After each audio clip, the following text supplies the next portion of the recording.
David Smith and his mother, Angela, arrived at the lively Festival of Words early on a sunlit Saturday morning. The air buzzed with the rhythmic beats of music and the lyrical cadence of poetry, setting the stage for a day brimming with creativity. David, a gifted young poet, clutched his notebook tightly, his heart racing with a blend of excitement and nerves as he prepared to compete in the festival's poetry slam. Angela, watching her son with a mix of pride and nostalgia, couldn't help but think of her father, who had always encouraged them to cherish their cultural roots. She gently squeezed David's shoulder, offering him a reassuring smile. "You've got this, David," she said warmly. "Your grandfather would be so proud." As they wove through the bustling crowd, the vibrant energy of the festival enveloped them. Bright, colorful banners fluttered between the trees, and the tantalizing aroma of street food filled the air, mingling with the sounds of laughter and conversation. David's eyes darted around, absorbing the vivid scenes, his excitement growing with every step. They soon approached a quirky hot dog stand adorned with word puzzles and riddles. The vendor, a cheerful man with a bushy mustache, called out to them with a grin. "Care for a challenge? Solve a puzzle. Win a hot dog." David's eyes lit up with enthusiasm. He had always loved word games, and the chance of winning a free lunch was too tempting to resist. "Can I try, Mom?" he asked, already moving toward the stand. Angela chuckled at her son's eagerness. "Go for it, honey," she encouraged. The vendor presented a tricky anagram, and David's face grew serious as he focused intently on the puzzle. After a few moments of silent concentration, his face broke into a wide smile. "Got it!" he exclaimed, confidently delivering the solution. The vendor clapped his hands in delight. "Well done, young man. You've earned yourself and your mom a free lunch." As they received their hot dogs, David and Angela shared a light-hearted laugh, savoring not just the meal, but the small victory it represented. For David, the success tasted sweeter than the mustard on his lips. It was a moment of connection to his heritage, a reminder of the power of words and wit that ran deep in his family. However, unbeknownst to them, a group of police officers stood nearby, observing the festival with keen eyes. Among them was Officer Cletus, a man notorious for his harsh demeanor and biased views. His gaze darkened as it landed on the Smiths, his thoughts clouded by prejudice. "Look at them," Cletus muttered to his colleagues, his tone dripping with disdain. "Probably up to no good."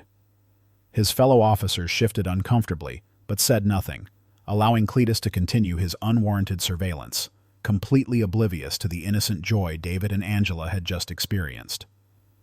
As the Smiths strolled away from the hot dog stand, enjoying their well-earned meal, they remained blissfully unaware of the storm brewing on the horizon. The day that had begun with so much promise was about to take a dark and unexpected turn, one that would test their strength and change their lives in ways they could never have imagined. Still riding the high of their small triumph, David and Angela made their way through the festival, discussing which poetry stage David should visit first. But suddenly, Officer Cletus and two of his colleagues stepped in front of them, blocking their path. "Hold it right there!" Cletus barked, his hand resting menacingly on his holster. "We saw you two at that hot dog stand. Care to explain where you got those?" The hostility in his voice caught Angela off guard. Instinctively, she stepped in front of David. "Excuse me, officer. We won those hot dogs fair and square. There was a word puzzle challenge," she began to explain. "Save it," Cletus interrupted, his voice oozing with condescension. "We've had reports of theft in the area. You fit the description." A chill ran down David's spine as he exchanged a fearful glance with his mother. Confusion and anxiety began to swirl in his mind. "But sir, we didn't steal anything. We solved a puzzle, and—" "Did I ask you to speak, boy?" Cletus snapped, causing David to flinch. Angela's expression hardened. "Officer, this is a misunderstanding. We can go back to the stand and the vendor will confirm our story," she insisted. But Cletus sneered, his words laced with bigotry. "Oh, I'm sure you've got a whole network of people ready to back up your lies. You people always stick together, don't you?" His racist insinuation hung in the air like a toxic cloud, leaving Angela stunned and David overwhelmed with a mix of shame and anger. He wanted to shout, to stand up for his mother, but fear kept him silent and still. By now, a small crowd had gathered, watching the confrontation with growing concern. Some watched with unease, others with a grim fascination, yet no one stepped in to help. "Mom," David murmured, his voice quivering with fear. "What's happening?" Angela tightened her grip on his hand, trying to maintain a calmness she didn't truly feel. "It's okay, sweetheart. We haven't done anything wrong. This will all be cleared up." But Cletus had no interest in clearing things up. He signaled to his fellow officers. "Search them. Let's see what else they've been taking." As the officers approached, a wave of shame swept over David, his face burning as he caught the pitiful, judgmental glances from the onlookers. His earlier excitement for the festival, his pride in his heritage, seemed to wither in that instant. For the first time in his life, David felt the heavy burden of his skin color. He wondered if this was what it meant to be black in America. Guilty until proven innocent, your words valued less than someone else's suspicions. Angela stood tall, her dignity unshaken despite the insult of the situation.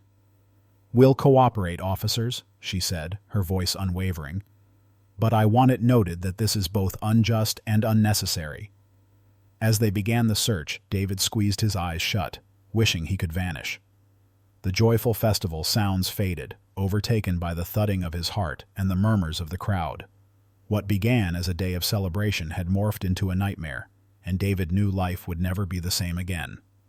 Later, the fluorescent lights of the police station buzzed overhead, casting a harsh glare on David and Angela as they sat in a small, sterile interrogation room. The festival felt like a distant memory, yet the cold metal chairs beneath them grounded them in a grim reality. David slumped forward, staring at the floor, unable to meet his mother's gaze. The shame and anger from the festival had now turned into a deep sense of helplessness. He replayed the incident over and over in his mind, questioning every move, every word. Could he have acted differently? Should he have spoken up more? His mother's soft voice interrupted his spiraling thoughts. "David, look at me." Reluctantly, he lifted his eyes to meet hers. The strength in her gaze was both comforting and bewildering. "I know what you're thinking," she said, reaching for his hand. "You're wondering if this is what it means to be black, if this is our fate." David nodded, his throat tightening. "Mom, why did they treat us like that? We didn't do anything wrong. Is being black really that bad?" Angela's eyes flashed with a mix of pain and resolve. "No, David, being black isn't bad. It's something beautiful, something powerful. What happened today, that's not about who we are. It's about their ignorance and prejudice." She leaned closer, her voice low and intense. "Let me tell you about your great-grandmother. She marched with Dr. King. She faced down water hoses and police dogs, but she never let them break her spirit. She knew her blackness wasn't a burden. It was a legacy of strength and resilience." David listened, a flicker of something new igniting within him as his mother's words painted a vivid picture of a heritage he had never fully appreciated. "And your grandfather," Angela continued, a faint smile on her lips. "He used to say our skin is like armor, forged by the struggles of our ancestors. It doesn't make us targets. It makes us warriors." As she spoke, David felt his posture straighten just a bit. The weight of the day's events still lingered, but something else began to rise, a sense of pride and purpose he had never felt before. "But Mom," he whispered, his voice barely audible, "how do we fight against this? It feels so big, so overwhelming." Angela squeezed his hand, her voice firm. "We fight by refusing to let them define us. We fight by excelling, by speaking out, by standing tall. Remember what your grandfather always said. Your identity holds incredible strength, a power no one can take from you unless you allow them to." David nodded as tears threatened to spill from his eyes, feeling a flicker of hope for the first time since the incident. The pain of the injustice they had endured was undeniable, but so was the power of his heritage. As he sat there, waiting for whatever might come next, David made a silent vow to himself. This experience would not break him. Instead, it would become his fuel, a reason to rise, to speak out, to make a difference. The once oppressive buzz of the fluorescent lights seemed softer now, and in their steady hum, David could almost hear the voices of his ancestors, urging him to be strong, to be proud, to stay true to himself. This day had indeed changed him, but not in the way Officer Cletus might have hoped. Instead of crushing his spirit, It had sown the seeds of a new purpose, a deeper understanding of who he was and who he could become. As mother and son sat together in quiet solidarity, the first tendrils of that purpose began to take root, promising growth even in the harsh soil of injustice. The door to the interrogation room creaked open, shattering the contemplative silence between David and Angela. A man in a bright festival t-shirt walked in, followed closely by Officer Cletus, whose face was twisted in a scowl. "Mr. and Mrs. Smith," the man began, his voice tinged with urgency and regret. "I'm Terry, one of the festival organizers. I'm here to clear up this misunderstanding." David straightened in his chair, hope flaring in his chest. Angela squeezed his hand, her eyes locked on Terry. Terry turned to Cletus, his demeanor firm despite the officer's intimidating presence. "Officer, I have multiple witnesses, including the hot dog vendor, who can confirm that this young man won those hot dogs fair and square in a word challenge. There was no theft." Cletus's jaw tightened visibly. "That doesn't explain dash." "It explains everything," Terry cut in, his voice growing stronger. "These people are innocent festival goers who were wrongly accused. I demand that you release them immediately." A tense silence filled the room. David held his breath, watching the conflict play out on Cletus's face. Finally, the officer grunted in frustration. "Fine," he spat. "You're free to go, but I've got my eye on you." As they stood to leave, David caught Cletus's gaze, and the pure contempt in the officer's eyes sent a chill down his spine. This wasn't over, David realized. It was just the beginning. Outside the police station, the late afternoon sun felt surreal after the harsh fluorescent lights inside. Angela pulled David into a tight embrace, her body trembling slightly. "It's okay, Mom," David murmured, surprised to find himself comforting her. "We're out now." Angela pulled back, cupping David's face in her hands. "Listen to me, David. What happened today was wrong. It was unjust, but we can't let it define us. We won't let it break us." David nodded, a whirlwind of emotions swirling inside him. Relief, anger, determination. "What do we do now?" he asked. "We stand tall," Angela replied, her voice steady. "We speak our truth and we fight for change, so this doesn't happen to anyone else." As they walked away from the station, David felt a new sense of purpose solidifying within him. The day's events had shaken him deeply, but they had also awakened something within him, a determination to confront injustice, to stand up for what was right. "Mom," he said as they reached their car, "I want to do something. I don't know what yet, but I can't just go back to normal after this." Angela smiled, a fierce pride shining in her eyes. "That's my boy. We'll figure it out together. This experience doesn't define us, but how we respond to it will." As they drove home, the festival fading in the rearview mirror, David's mind raced with ideas. He thought about poetry, about the power of words, about the strength of his voice. He thought about his ancestors, who had fought for justice, and he knew that their fight was now his too. The incident at the festival had been a harsh wake-up call, but it had also been a call to action. David Smith, the boy who had arrived at the festival eager to share his poetry, was leaving as a young man determined to use his voice for change. The road ahead would be challenging, filled with obstacles and setbacks. But as David looked at his mother and saw the strength and resilience in her eyes, he knew they were ready to face whatever came next. Together, they would turn this moment of injustice into a catalyst for change, their voices joining the chorus of those fighting for equality and justice, in a world that desperately needed it. The Smith family's living room buzzed with energy as David, Angela, and a group of young community members gathered around a coffee table strewn with papers and laptops. It had been 2 weeks since the incident at the festival, and the initial shock had transformed into a driving force for action. David stood at the center, his voice steady as he addressed the group. "We can't let what happened to us happen to anyone else. The time had come for the community to rise against the scourge of racial profiling and police misconduct that had long plagued their streets."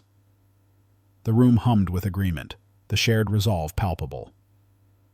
From the kitchen doorway, Angela watched with a swelling sense of pride, her heart brimming as she saw her son embrace a new purpose. A young woman named Jade, her braids swinging gently, leaned forward and spoke with conviction. "I've been researching. We could kick off by organizing awareness workshops at the community center. Education is the key."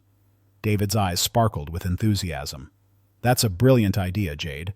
We could bring in speakers with first-hand experience, even legal experts, to inform us about our rights.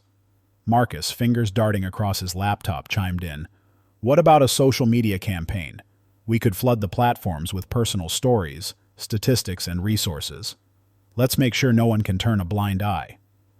The room buzzed with an electrifying energy as ideas flowed freely, each suggestion building upon the last. David felt a surge of determination, realizing that this was more than a reaction to the injustice he and his mother had faced. It was the birth of a movement. Angela stepped into the circle, her voice calm yet firm. We need to be strategic. We're confronting deeply rooted systems and long-held beliefs. This will be an uphill battle, but it's one we must fight. David nodded, grateful for his mother's wisdom. She's right. We need to brace ourselves for resistance, but that doesn't mean we retreat. It means we need to be smarter and better organized. As the meeting continued, plans began to take shape. They decided to start with a series of workshops at the community center, focusing on educating people about their rights and teaching de-escalation techniques.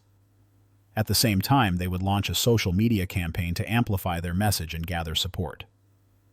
As the meeting drew to a close, David spoke up. We need a name for our group, something that captures the essence of our fight. A thoughtful silence followed before Angela suggested, how about Voices for Change? Because that's what we are, voices that won't be silenced, calling for real change. The room erupted in agreement. As the group dispersed, each member with a clear task ahead, David felt a sense of purpose unlike anything he'd ever known. The pain from the festival incident still lingered, but it now fueled a fire within him, one that burned with a fierce determination. Later that night, David sat at his desk, his thoughts flowing onto the page, not as poetry, but as a powerful speech. He was preparing for their first community workshop, and he wanted his words to ignite the same passion in others that he felt deep within. As he wrote, he understood that this was about more than one incident. It was about challenging a systemic problem, standing up not just for himself and his mother, but for everyone who had ever felt the sting of injustice.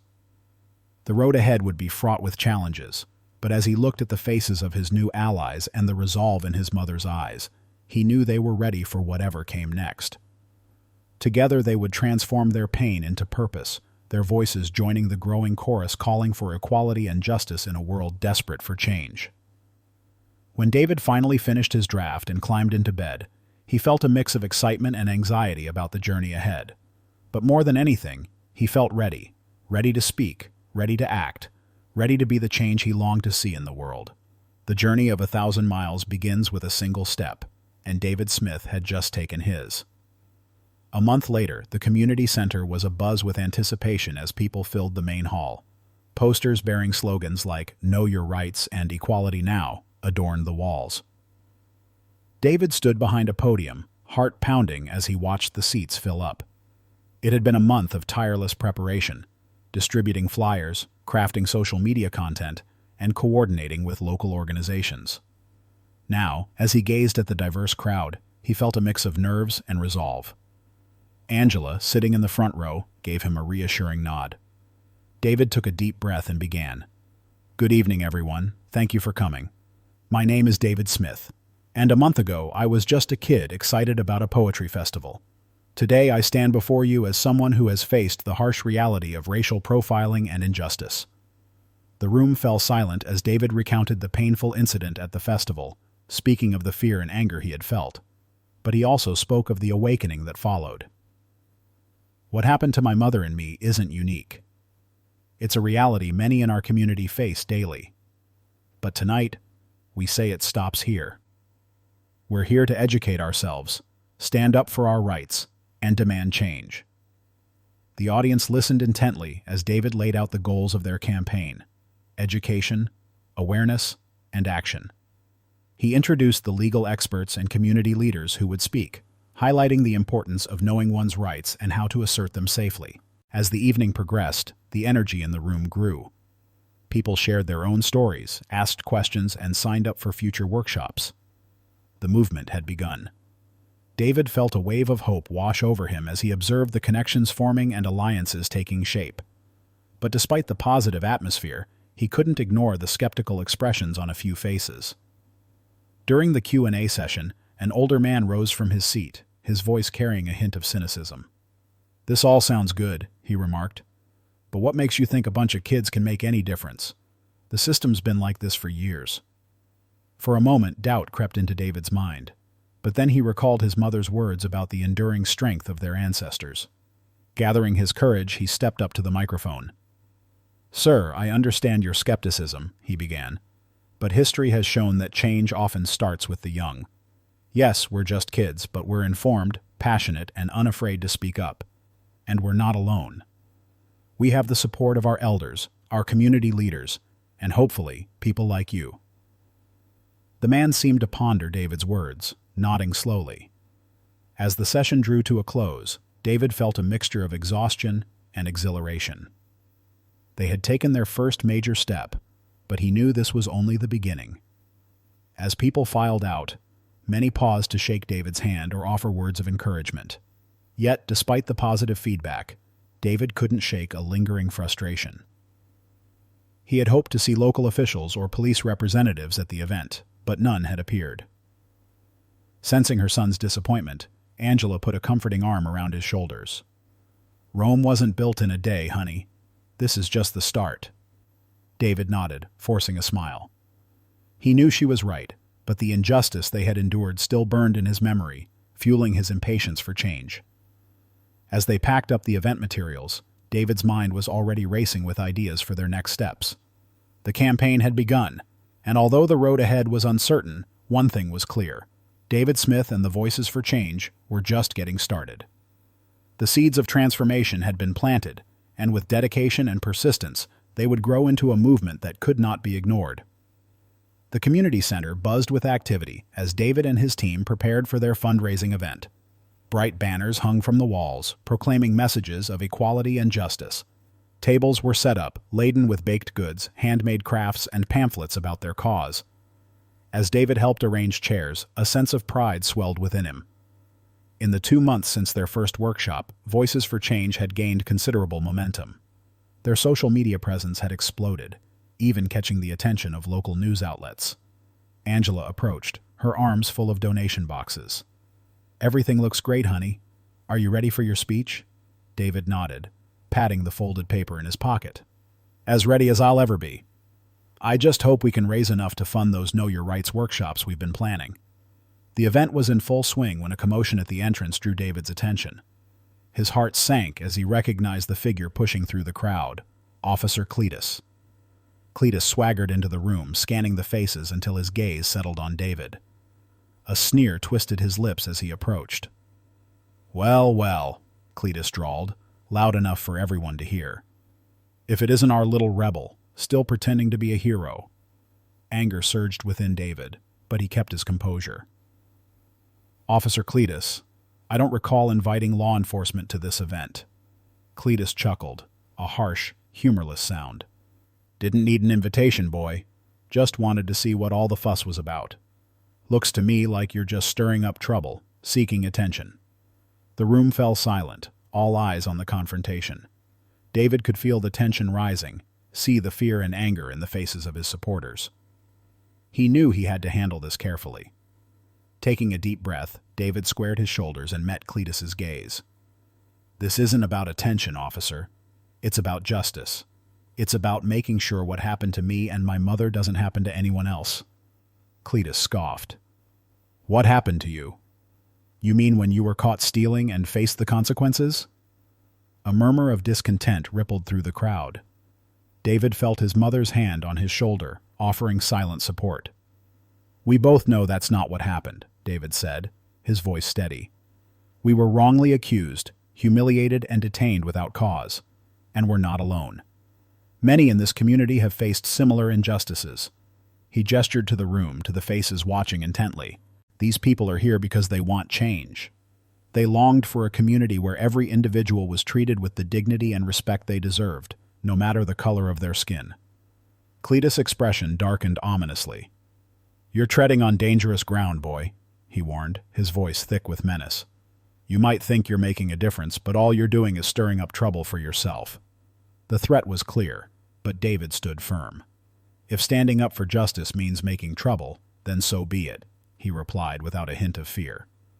"We won't be silenced by threats or intimidation." As if in response to his defiance, supporters began to gather around David, forming a protective circle.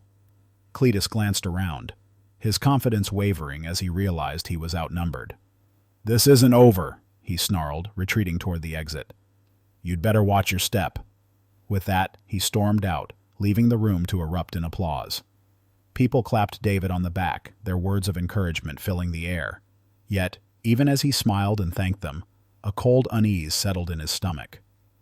Later, while they tidied up after the event, Angela pulled David aside. Her eyes gleamed with a mix of pride and worry. "I'm proud of you for standing your ground," she said softly. "But be careful, David. Cletus isn't one to make idle threats." David nodded, feeling the weight of her words. The confrontation had made one thing crystal clear. Their campaign was making waves, and not everyone was pleased. As he looked around at his team, still buzzing with excitement from their success, David knew their battle was just beginning. The road ahead would be steep and fraught with danger, but as he thought of the faces in the crowd, the stories they'd shared, and the injustices they were fighting to correct, he realized there was no turning back. They had come too far, impacted too many lives. With renewed determination, David started planning their next steps. The clash with Cletus had raised the stakes, but it had also strengthened his resolve. Change was on the horizon, and voices for change would be at the forefront, no matter what obstacles lay ahead. In the weeks that followed, the atmosphere in the community shifted noticeably. David and Voices for Change found themselves at the heart of a swelling movement, yet they also faced increasing tension and scrutiny. The group organized a series of peaceful protests, each drawing larger crowds than the last. David, with his compelling speeches and unwavering resolve, became the face of the movement. Local news outlets began to cover their activities, bringing greater attention to their cause. One crisp morning, as David prepared for another protest march, his phone buzzed with a notification. His heart pounded as he read the email, an invitation to speak at a regional conference on racial equality and police reform. "Mom!" he called out, his voice a blend of excitement and disbelief. Angela rushed in, concern etched on her face, only to break into a wide smile as David shared the news. "Oh, honey, that's amazing. Your voice is being heard." They embraced, celebrating this milestone, but their moment was interrupted by a knock at the door. Angela opened it to find two uniformed police officers, their expressions grave. "David Smith?" one of the officers asked. "We need to ask you a few questions about the disturbances in the community." A chill ran down David's spine, but he stepped forward, his voice steady. "I'm David Smith, and we haven't caused disturbances. We've been exercising our right to peaceful protest." The officers exchanged glances. "We've received complaints about noise violations and obstruction of public spaces. We're here to issue a warning." As the officer spoke, David couldn't help but wonder if Cletus was behind this. The timing was too convenient to be coincidental. After the officers left, Angela turned to David, her face clouded with concern. "David, I think it's time we consider getting legal representation. This is getting serious." David nodded, the weight of their struggle pressing heavily on his shoulders. He knew the risks were escalating, but they couldn't back down now. The day of the conference arrived, and David found himself standing before a diverse audience of activists, community leaders, and even a few sympathetic law enforcement officials. As he looked out at the sea of faces, a surge of determination welled up inside him. "Ladies and gentlemen," he began, his voice ringing out with conviction, "I stand before you not just as David Smith, but as a voice for countless individuals who have faced injustice and discrimination." He recounted his story, not just of the confrontation with Cletus, but of the movement it had ignited. He spoke of the challenges they'd faced, the threats and intimidation, but also of the hope and solidarity they'd found in their community. "We're not fighting against the police," he emphasized. "We're fighting against a system that allows prejudice and abuse of power to go unchecked. We're fighting for a future where everyone, regardless of their skin color, can feel safe and respected in their own community." As he concluded his speech, the room burst into applause. People rose to their feet, moved by his words and the passion behind them. In that moment, David felt a complex mix of emotions: pride in how far they'd come, hope for the change they were creating, but also a lingering fear of the challenges that still lay ahead. Later that evening, as David scrolled through the overwhelmingly positive social media responses to his speech, a message from an unknown number popped up on his screen. His heart froze as he read the ominous message. "You're playing with fire, boy. Better watch your back." David's hand shook as he passed the phone to his mother, his face pale. Angela's expression tightened with determination. "We need to document this," she said with unwavering resolve. "And we must be vigilant. But we won't let them scare us into silence." The gravity of their situation hit David hard. Their fight for justice had taken a perilous turn. The risks were no longer just hypothetical. They were real, and the stakes had never been higher. But as he recalled the faces at the recent conference and the powerful stories he'd heard, David knew giving up wasn't an option. The path ahead was uncertain, filled with obstacles, but David and the Voices for Change were more committed than ever. The movement they had sparked had grown beyond them, and it was their duty to sustain it, to lead it, and to ensure their message resonated. A week after the conference, as David helped his mother prepare dinner, his phone suddenly buzzed with a flood of notifications. Confused, he glanced at the screen and felt his heart race. A video was going viral on social media, spreading like wildfire. "Mom!" he called out, his voice quivering. "You need to see this." Angela rushed over, wiping her hands on her apron, and they both stared at the screen. The video, shaky but clear, had been recorded by a bystander months ago at the festival. It captured David's victory in the hot dog challenge and the subsequent confrontation with Officer Cletus and his colleagues. Their mistreatment, once hidden, was now on display for the world to see. "Oh my God," Angela whispered, her hand covering her mouth. "How did this come out now?" David shook his head, still reeling from the shock. "I don't know, but it's everywhere. Look at the views." As they scrolled through the comments, they saw a flood of support mixed with outrage over the officer's actions. The video had ignited a storm of public anger. Within hours, local news outlets began picking up the story, and David's phone was bombarded with calls from reporters. The Voices for Change social media accounts were flooded with messages of solidarity and offers of support.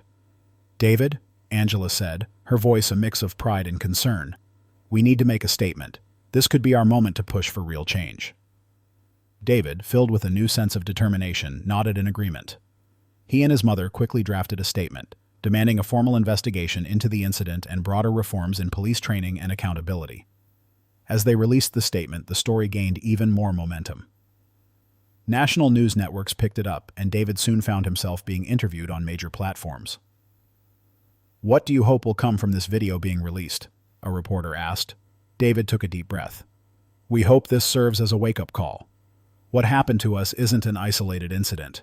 It's a symptom of a much larger problem that needs to be addressed. We're calling for transparency, accountability, and real change in how our communities are policed." The response was overwhelming. Protests erupted across the city, with people demanding justice for the Smiths and others who had faced similar injustices. The police department was suddenly under intense scrutiny. A few days later, David received news that Officer Cletus had been placed under internal investigation. The news brought a mix of relief and anxiety. While it was a step in the right direction, David couldn't shake the fear of possible retaliation. Sitting in the living room, watching the protests unfold on TV, David was engulfed in a whirlwind of emotions. The movement they had ignited had grown far beyond anything he could have imagined. Their personal battle had become a symbol of a larger fight against racial profiling and for police accountability. "You okay, honey?" Angela asked gently, sitting down beside him. David nodded slowly, still processing everything. "Yeah, just trying to take it all in. Do you think this will really change anything?" Angela wrapped her arm around his shoulders. "Change doesn't happen overnight, David. But this is a big step. We've opened people's eyes, and now we need to make sure they stay open." As they sat together, watching the crowds chant for justice on the screen, David felt a renewed sense of purpose. The truth was out there now, undeniable and raw. The journey ahead would be tough, but for the first time, real change felt within reach. The video's release had transformed their local fight into a national movement. David understood that the days ahead would be pivotal. The momentum they had gained needed to be harnessed to push for real reforms while they had the nation's attention. As he scribbled down ideas for their next moves, it became clear to him that their battle was far from over. In fact, it was entering an even more critical phase. The truth had been exposed, and now they had to ensure it led to lasting change.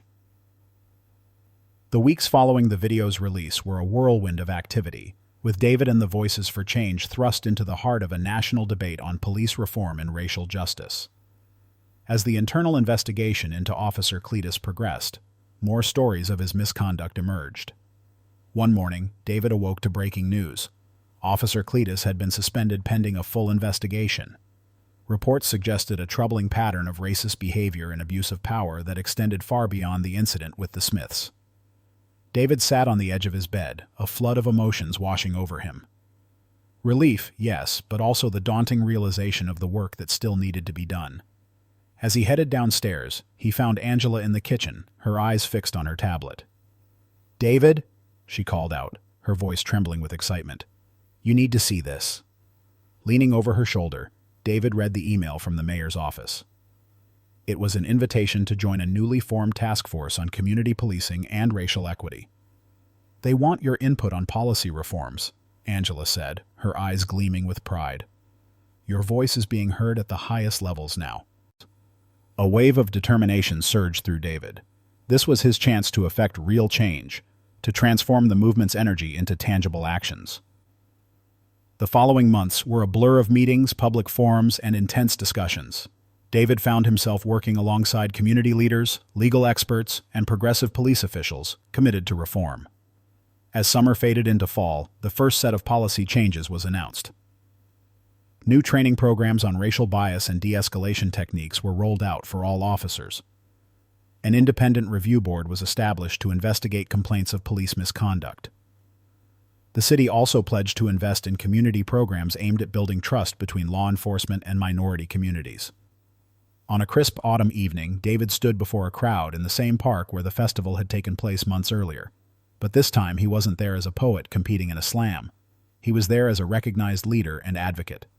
"When I stood in this park months ago, I was a teenager excited about a poetry competition," he began, his voice carrying over the attentive crowd. "I never imagined that a simple misunderstanding would lead us here. But today I stand before you not as a victim, but as a voice for change." He recounted the progress they had made and the challenges still ahead. As he spoke, he saw nods of agreement in the crowd, eyes shining with hope and determination. "This is not the end of our journey," David continued. "It's a new beginning. We've shown what's possible when we stand together, when we refuse to be silenced. Now, we must continue to hold our leaders accountable and work tirelessly to build the just and equitable community we all deserve." As David concluded his speech, the park erupted in applause. People rose to their feet, their voices merging into a chant for justice and equality. Later that evening, as David and Angela walked home, a familiar figure approached them. It was Terry, the festival organizer who had helped clear their names months ago. "David, Angela," he greeted them warmly, "I have some news I wanted to share in person. The committee has decided to dedicate next year's Festival of Words to the theme of social justice, and we'd be honored if you'd be our keynote speaker, David." A lump formed in David's throat as he felt his journey coming full circle. "I'd be honored," he managed to say. As Terry walked away, Angela pulled David into a tight embrace. "I'm so proud of you," she whispered. "Your grandfather would be too." David nodded, feeling the weight of his ancestors' struggles and triumphs. He had found his voice, and in doing so, had helped amplify the voices of many others. As they continued their walk home, David reflected on the journey that had brought them to this point. The pain and injustice they had faced had been transformed into a powerful force for change. There was still work to be done, challenges to overcome, but he felt ready to face them. The Festival of Words that had once been a source of excitement for his poetry had evolved into a symbol of something much larger. It now represented the power of words to inspire, unite, and change the world. David Smith, once a young poet unsure of his place in the world, had become a leader, an advocate, and a beacon of hope for his community. As he looked towards the future, He knew that the story of Voices for Change was far from over. In fact, it was just beginning a new chapter, one filled with promise, purpose, and the unwavering belief in the power of speaking truth to power.